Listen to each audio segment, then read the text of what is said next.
សួស្តីអ្នកនរគ្នាខ្ញុំខានចេញវីដេអូយូរដោយសាររវល់ពេកហើយឃើញគ្នាយើងមួយចំនួនគឺមានបញ្ហាឬក៏ចង់ធ្វើការ update bank ឬក៏ yes set up ជាមួយនឹង bank ចោលសៀមហើយដល់ពេលអញ្ចឹងទៅមានបញ្ហាហើយអញ្ចឹងចង់ធ្វើការផ្លាស់ប្ដូរ bank អញ្ចឹងវីដេអូមួយនេះគឺខ្ញុំចេញមកចែកម្លែកទាក់ទងនឹងការ update bank payout របស់យើងនៅពេលដែលយើង update bank payout តើយើងត្រូវការអីខ្លះអញ្ចឹងដើម្បីដំណើរការក្នុងការ update bank payout បានជាក់ស្ដែងខ្ញុំមាន bank payout របស់ខ្ញុំ yes អ្នកនរគ្នាឃើញហើយទិន្នន័យមួយចំនួនគឺខ្ញុំនឹងអត់បង្ហាញទេហើយមាន routing number yes មាន swift code អ្នកនរគ្នាឃើញស្រាប់ហើយ swift code ខ្ញុំមិនកុហកទេ yes មាន account number លេខគណនីឬក៏លេខកុងអីចឹងទៅអញ្ចឹងណាអានេះគឺ Payoneer អញ្ចឹងបច្ចុប្បន្ននេះគឺខ្ញុំប្រើ Payoneer អញ្ចឹង Payoneer គឺប្រភេទ bank online អាមេរិកនៅពេលដែលយើងបង្កើត Payoneer គឺយើងទទួលបាន3 bank ទី1គឺ United States Bank Citibank ហើយ bank មួយផ្សេងទៀតគឺ United Kingdom Bank ហើយនិង Eurozone Bank អញ្ចឹងវាមាន3 default នៅពេលដែលយើងធ្វើការបង្កើត Payoneer ហើយការបង្កើត Payoneer គឺ yes គឺយើងមិនមែនបង្កើតភ្លាមបាន receiving account ទេតោះតែយើងមានការទាក់ទងទៅខាងក្រុមហ៊ុន Payoneer ឬក៏ support របស់ Payoneer គឺយើងត្រូវត្រៀម bank ដើម្បីយកមកប្រើហើយមាន bank មួយចំនួនផ្សេងទៀតដូចជា PayPal Wise Bank yes គឺយើងអាចយកមក update bank បានតែជាក់ស្ដែងនៅក្នុងវីដេអូនេះគឺខ្ញុំ update bank payout របស់ខ្ញុំគឺ update ជាមួយនឹង Payoneer អញ្ចឹងសម្រាប់អ្នកទាំងអស់គ្នាដែលមានតម្រូវការចង់ធ្វើការបង្កើត account Payoneer ឬក៏ bank Payoneer យកទៅប្រើប្រាស់អាចទាក់ទងមកខ្ញុំបានគឺខ្ញុំទទួលបង្កើត Payoneer ទទួលធ្វើ receiving account Payoneer ហើយនឹងទទួលបង្កើត account PayPal ទទួលបង្កើត account PayPal full KYC ហើយទទួលធ្វើ PayPal ដែលមានស្រាប់ឲ្យទៅជា full KYC ហើយនឹងមានទទួលធ្វើការងារផ្សេងៗជាច្រើនទៀតអ្នកទាំងអស់គ្នាត្រូវការអីទាក់ទងមកទាក់ទងឲ្យចំគោលដៅទាក់ទងឲ្យចំអ្វីដែលចង់បានខាតឲ្យចំសាច់ការអញ្ចឹងអានេះគឺទាក់ទងនឹង bank payout គឺខ្ញុំមានប៉ុណ្ណឹង yes អ្នកទាំងអស់គ្នាមើលទៅហើយព័ត៌មានមួយចំនួនគឺខ្ញុំនឹងបិទបាំងផ្នែកទី2គឺខ្ញុំចង់បង្ហាញទាក់ទងនឹងរឿង admin payout អ្នកខ្លះគាត់ហៅថា admin payout អ្នកខ្លះគាត់ហៅថា account admin payout អញ្ចឹងខ្ញុំដាក់មកទាំងពីរហ្នឹងអ្នកទាំងអស់គ្នាឃើញ admin payout ហើយនឹង account admin payout គឺខ្ញុំដាក់មកអញ្ចឹងដើម្បីឲ្យអ្នកទាំងអស់គ្នាយល់ទាក់ទងនឹង bank payout នេះវិញត្រឡប់មក bank payout នេះវិញគឺយើងបង្កើតឡើងដោយប្រើឯកសារ ZIN របស់យើង Payoneer គឺយើងបង្កើតឡើងដោយប្រើឯកសារ ZIN នៅស្រុកខ្មែរទាំង ID ទាំងលេខទូរស័ព្ទហើយនឹងភ្ជាប់ជាមួយនឹងប្រព័ន្ធធនាគារខ្មែរបាញ់លុយមកខ្មែរ direct តែម្ដងជាមួយនឹង Payoneer ហើយសម្រាប់ account admin payout ឬក៏យើងហៅថា admin payout រៀបចំវាធ្វើម៉េចឲ្យឈ្មោះថ្ងៃខែឆ្នាំកំណើតឲ្យដូចនឹងអត្តសញ្ញាណប័ណ្ណឬក៏ passport ឬក៏ប័ណ្ណបើកបរឡានរបស់យើងព័ត៌មានពីរហ្នឹងទី1គឺ bank payout ទី2គឺ admin payout ឬក៏ account admin payout ត្រូវតែដូចជាមួយនឹងអត្តសញ្ញាណប័ណ្ណរបស់យើងឬក៏ passport របស់យើងឬក៏ប័ណ្ណបើកបរឡានរបស់យើងហៅឲ្យចំទៅថា ID អញ្ចឹងយើងត្រឡប់មកផ្នែកទី2វិញគឺទាក់ទងនឹង account admin payout ឬក៏ admin payout ដើម្បីធ្វើការ update bank បានឬក៏ set up ជាមួយនឹង CM អីផ្សេងៗគឺយើងត្រូវការព័ត៌មានសំខាន់ពីរចំណុចហ្នឹងទី1គឺ bank សម្រាប់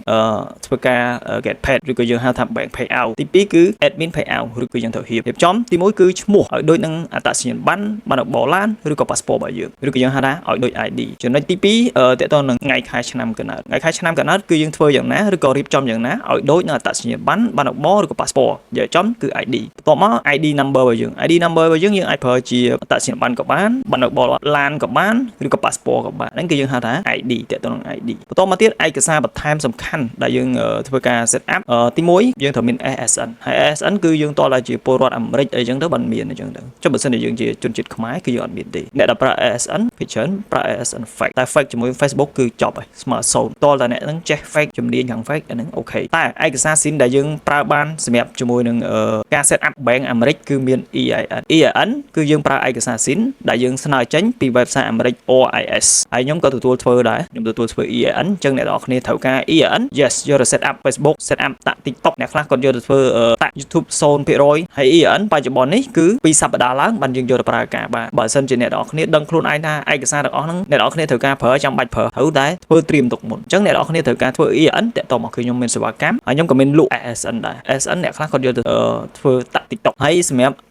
ទិន្នន័យបន្ថែមទៀតគឺមានលេខទូរស័ព្ទរបស់យើងហើយបន្ទាប់មកគឺមាន email នេះគឺសំខាន់ yes នៅពេលដែល Facebook តម្លាក់ព័ត៌មានអីផ្សេងៗពាក់ព័ន្ធនឹង payout របស់យើងពាក់ព័ន្ធនឹងការ get paid របស់យើងគឺវានឹងបញ្ជូនតាម mail តែបញ្ជាក់ឈ្មោះ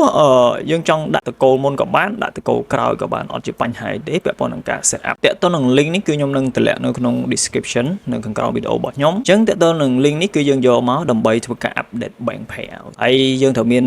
ID payout របស់យើងឬក៏ payout ID របស់យើងដែលយើងចង់យកមកធ្វើការ update អញ្ចឹងយើងរៀបចំមកនឹងហើយមកអញ្ចឹងនេះគឺជា link ដែលយើងយកមកប្រើការតោះឥឡូវយើងទៅដំណើរការទាំងអស់គ្នាអញ្ចឹងសម្រាប់អ្នកទាំងអស់គ្នាដែលមានតម្រូវការចង់ធ្វើការបង្កើតប្រព័ន្ធធនាគារ online ដើម្បីទទួលលុយចេញពី Facebook TikTok ឬក៏ website ផ្សេងៗតាក់ទងមកគឺខ្ញុំមានទទួលបង្កើតប្រព័ន្ធ Payoneer ធ្វើ receiving Payoneer Payoneer ទទួលបង្កើត account PayPal បង្កើត account PayPal full KYC ឬក៏ទទួលធ្វើ PayPal full KYC ទទួលធ្វើ EIN មានលក់ ASN ហើយនឹងមានលក់ VPA ផ្សេងៗជាដើមហើយនឹងមានទទួលបង្កើត account TikTok ដែលមានមុខងារលុយអញ្ចឹងអ្នកនរគ្នាមានតម្រូវការតាក់ទងមកហើយខ្ញុំក៏ទទួល set up TikTok អីដែរ yes សម្រាប់អ្នកនរគ្នាមានតម្រូវការតាក់ទងមកហើយនឹងមានសេវាកម្មផ្សេងៗជាច្រើនទៀតតាក់ទងមកតាក់ទងចំកូដៅតាក់ទងចំអ្វីដែលចង់បានអញ្ចឹងយើង go back មក topic យើងវិញអញ្ចឹងខ្ញុំនឹងធ្វើការ update payout ដើម្បីធ្វើការ update payout ខ្ញុំ recommend ឲ្យអ្នកនរគ្នាធ្វើការងារហ្នឹងជាមួយនឹង browser Chrome មិនថាការ set up មិនថាការ update payout អីផ្សេងៗខ្ញុំ recommend ឲ្យអ្នកនរគ្នាប្រើ browser Chrome ឬក៏ browser អីក៏ដោយទម្រង់ជា computer បើសិនជាយើង set up ទម្រង់ជាទូរស័ព្ទ yes អាចនឹងមានបញ្ហាផ្សេងៗវែងឆ្ងាយច្រើនខ្ញុំអត់រៀបរាប់ទេបញ្ហាវាមានច្រើនអញ្ចឹងខ្ញុំ recommend ឲ្យអ្នកនរគ្នាប្រើ computer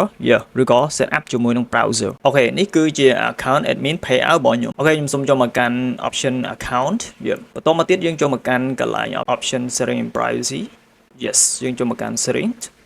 បាទបន្ទាប់ពីយើងចូលមកដល់កន្លែងនេះគឺយើងចូលមកកាន់កន្លែង yes payout អញ្ចឹងយើង scroll down មកយើងទាញខមមកទាញខមបន្ទាប់មកយើងចូលមកកាន់កន្លែង option payouts បាទបន្តមកទៀតគឺយើងចូលមកកាន់កន្លែង payout ណាមួយដែលយើងចង់ធ្វើការ update អញ្ចឹងខ្ញុំសូមចូលមកកាន់កន្លែងសញ្ញាព្រួយបាញ់ចូលមកក្រោមនេះអញ្ចឹងអ្នកនរគ្នាឃើញអានេះគឺ payout ឈ្មោះរបស់ខ្ញុំ yes ហើយកតុយ ID គឺកតុយ855 yes 6855ពី ID ហ្នឹងមក3យកទៅប្រើការនៅពេលដែលយើងធ្វើការ update payout ដោយប្រើ link តោះឥឡូវយើងចូលទៅកាន់ link payout របស់យើង select ប៉ុណ្ណឹងមើលច្បាស់នេះកុំឲ្យច្រឡំមួយអក្សរសញ្ញានោះនេះសញ្ញាណាទីច្រឡំសញ្ញាមើលច្បាស់អញ្ចឹងធ្វើលេខ4អញ្ចឹងselect ប៉ុណ្ណឹងមកហើយយើង paste ID payout របស់យើងចូល yes ហើយបន្ទាប់ពីយើង paste ចូលអ្នកនរគ្នាឃើញតុយ6855យើង paste វាទុកកន្លែងណាមួយទៅដើម្បីចំណាយឬក៏ទុកវាប្រើការបន្តទៀតយើង copy payout ID របស់យើងទុករួចរាល់ហើយ yes អ្វីដែលខ្ញុំចង់បង្ហាញបន្តទៀតគឺកន្លែងនេះ setting យើងចូលមកមើល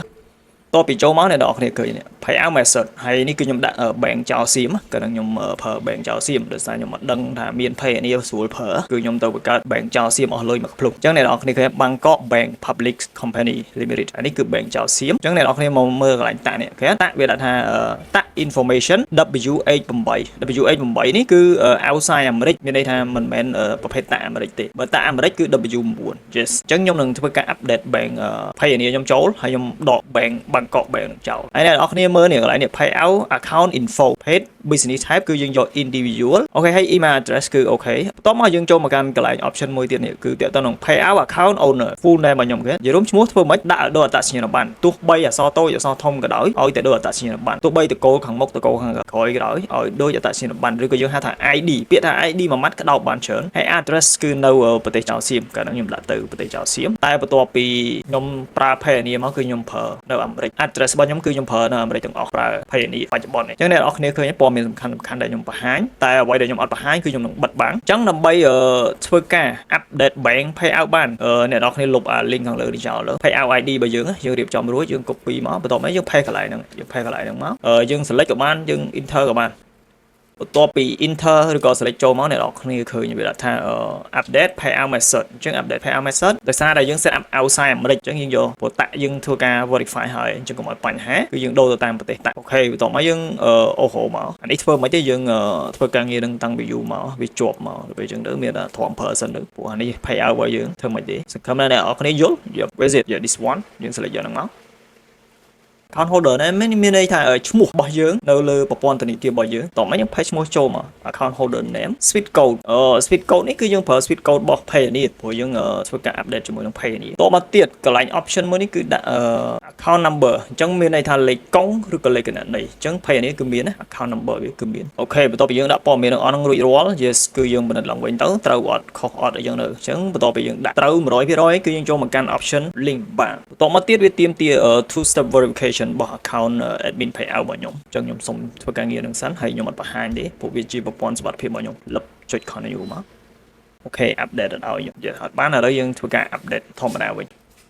អញ្ចឹងករណី update តាមរយៈ link អត់បានឥឡូវយើង update តាមធម្មជាតិឬក៏បែបធម្មតាវិញអូខេយើងចូលមកកាន់ option payout method បន្ទាប់មកចូលមកកាន់ option view details ចូលមកកន្លែងហ្នឹងមកបន្ទាប់មកចូលយក option update តមកវាទា two step verification code ហើយក៏ចូលមកចុចយក continue ចាំមើលបានអត់យើង update បែបធម្មជាតិវិញ yes អញ្ចឹង outside អាមេរិកគឺយើងយក wire transfer តមកទៀតអានេះឈ្មោះរបស់យើងយើងដាក់ sweet code មកអញ្ចឹងខ្ញុំសុំដាក់ sweet code របស់ Payoneer របស់ខ្ញុំអញ្ចឹងចូលមកដល់ account number លេខកុងឬក៏លេខគណនីអញ្ចឹងយើងប្រើលេខគណនី Payoneer របស់យើងអូខេបន្ទាប់មកយើងចូលយក option update yes Yeah អ្នកនរគ្នាឃើញហើយគឺ update បានជោគជ័យ 100% អញ្ចឹងអត់មានអីពិបាកទេតើទៅនឹងការ update bank payout របៀបទី1គឺខ្ញុំបានបង្ហាញតើទៅនឹងការ update តាមរយៈការប្រើ link តែបើសិនជាករណីយើង update តាមរយៈការប្រើ link អត់បានគឺយើង update តាមធម្មតាវិញមកដោយដែលខ្ញុំបង្ហាញអញ្ចឹងអូខេអញ្ចឹងខ្ញុំ refresh អ្នកនរគ្នាមើលអត់មានជុំកន្លងអត់មានកុហកអីទេ just ខ្ញុំសុំចុច refresh អូខេបន្ទាប់ពី refresh មកអ្នកនរគ្នាឃើញវាថា your earnings are on hold វា hold រហូតដល់ថ្ងៃទី19ឆ្នាំ2026អញ្ចឹងអ្នកនរគ្នាឃើញនេះ payout method Bangkok Bank not linked to any products មានន័យថាអត់ភ្ជាប់ជាមួយនឹងមុខងារលុយណាផ្សេងៗទេអញ្ចឹងយើងដកវាចេញហើយអញ្ចឹង bank ដែលយើងយកមកប្រើគឺនេះ City Bank អានេះគឺ Payoneer ឃើញទេខ្ញុំដាក់ចូលបានតុយ5339អញ្ចឹងតើតើនឹងការ update bank payout នេះគឺមានអីពិបាកទេគឺអ្នកនរគ្នាត្រូវមាន bank ច្បាស់លាស់ដែលដូចឯកសាររបស់យើងការចែករំលែកខ្ញុំគឺមានប៉ុណ្្នឹងទេសង្ឃឹមថាអ្នកនរគ្នាអាចអនុវត្តបានអ្នកនរគ្នាដែលមានតម្រូវការចង់ធ្វើការបង្កើតប្រព័ន្ធធនាគារ online តាន់មួយរឹងមាំមួយ yes យកទៅទទួលលុយចេញពី platform ផ្សេងៗគឺខ្ញុំ recommend ឲ្យអ្នកនរគ្នាប្រើ Payoneer អញ្ចឹង Payoneer គឺបង្កើតឡើងប្រើឯកសារខ្មែរយើងសុទ្ធភ្ជាប់ធនាគារខ្មែរយើងបាញ់លុយមកខ្មែរយើង direct ហើយខ្ញុំក៏មានទទួលធ្វើ receiving account Payoneer ទទួលដោះស្រាយបញ្ហា Payoneer ហើយនឹងមានទទួលបង្កើត account PayPal បង្កើត account PayPal full KYC ឬក៏អ្នកនរគ្នាមាន PayPal ហើយស្រាប់ចង់ធ្វើ full KYC តាក់ទងហេតុអីបានខ្ញុំចង់ឲ្យអ្នកនរគ្នាធ្វើ full KYC គឺលុយធំធ្លាក់ចូលគឺវាអត់ទីឯកសារទេព្រោះយើងទៅចូលទៅ verify account ជាមួយនឹងក្រុមហ៊ុន PayPal យើងដាក់ឯកសារ verify តែបើ basic account គឺយើងអត់មានអី verify ទេពេលខ្លះយើងបង្កើតទៅវាទាមទារ ID យើង upload ID ទៅអាហ្នឹងមិនមែនហៅថា full KYC ទេហើយខ្ញុំក៏មានទទួលធ្វើ EIN គឺយើងបង្កើតឡើងឬក៏ធ្វើឡើងឬក៏ស្នើឡើងចេញពី website អាមេរិក OIS ដោយប្រើឯកសារ SIN របស់យើងអត្តសញ្ញាណប័ណ្ណ ID SIN របស់យើងអញ្ចឹងហើយយើងយកទៅធ្វើតាក់ TikTok ក៏បានតាក់ Facebook ក៏បានអ្នកខ្លះយកទៅធ្វើតាក់ YouTube 0%តែខ្ញុំអត់ recommend ឲ្យធ្វើទេបើមិនយើងរកស៊ីជាមួយ YouTube យើងធ្វើឲ្យស្មោះត្រង់មួយវាទៅតែសួរថាខ្ញុំចេះធ្វើអត់ខ្ញុំប្រកាសឲ្យចេះនឹងមានសេវាកម្មផ្សេងៗជាច្រើនទៀតអ្នកនរគ្នាតាក់ទងមកមិនបាច់ Hi មិនបាច់ Hello ទេព្រោះមិនមែនក្មេងមានដៃទេនិយាយចំសាច់ការកុំនិយាយអត់បានការសូមអរគុណជួបគ្នានៅវីដេអូក្រោយទៀត Thanks for watching. Subscribe for more.